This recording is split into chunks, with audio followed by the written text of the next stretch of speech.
Hey guys, how's it going? It's me Wasan and welcome to my channel.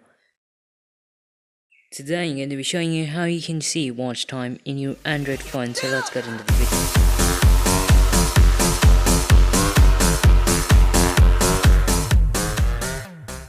Go to YT Studio app, then press a view more,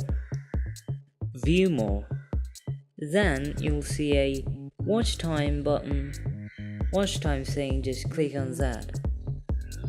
After that, you'll see the last 28 days. Make it lifetime to watch your lifetime view.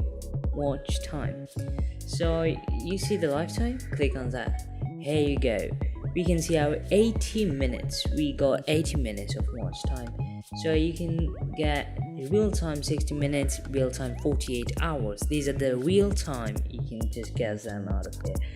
Then you can also select the months, different months of watch time.